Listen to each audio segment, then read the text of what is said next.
Hi, Chuck Perro with Disclosure Source. And today I'd like to talk about what I consider to be the most important pages of your natural hazard disclosure report. And I'm referring to the terms and conditions pages. These are found at the very end of your report and often go unnoticed or unread. But I want to alert you to the fact that these pages are important because they will define what happens in the event that the NHD company makes a mistake that leads to litigation. So one thing to remember is that the natural hazard disclosure industry is not regulated by the government.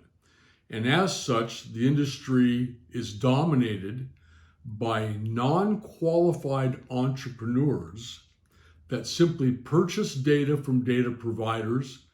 They put that information on a template and they resell it to you. They did no research. All they did was purchase data. So a way for them to separate themselves from liability is to place a fine print disclaimer in the terms and conditions pages. So let me share with you the one that we see most often. And the disclaimer says this, quote, "The recipients and each of them expressly waive the benefit of California Civil Code 2778, close quote." So let's take a look at this and what that means. The recipients in each of them refer to you, the agent, and the seller that you represent. You are the recipient of the NHD report. It goes on to say that you expressly waive the benefit of California Civil Code 2778. So it would be important to know what it is you're waiving when you use this company. 2778 confirms the NHD company's obligation to defend you if they make a mistake and to pay for that defense. I would say, who would waive the benefit of a defense? The answer is nobody would waive the benefit of a defense. That's why you use the NHD company, is with the assumption that if they make a mistake, they'll be the ones to defend it, not you. You didn't produce the report, they did. Another disclaimer that we see is this one, and it says that they're not responsible or liable for errors in the tax data that they get from third-party vendors.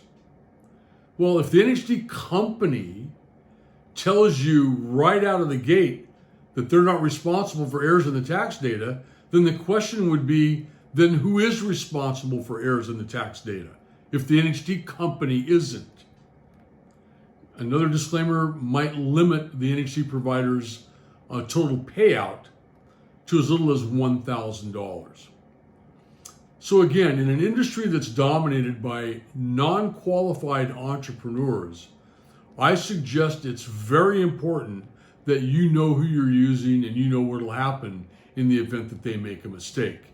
You don't want to use a non-qualified entrepreneur when it comes to liability protection for you and your client. Look, that's what your client wants from you.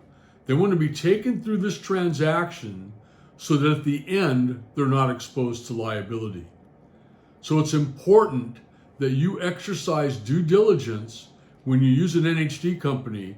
And the first place I would look is the terms and conditions pages and read it with a fine-tooth comb, because you don't want to find waivers of liability protection in the report that you use.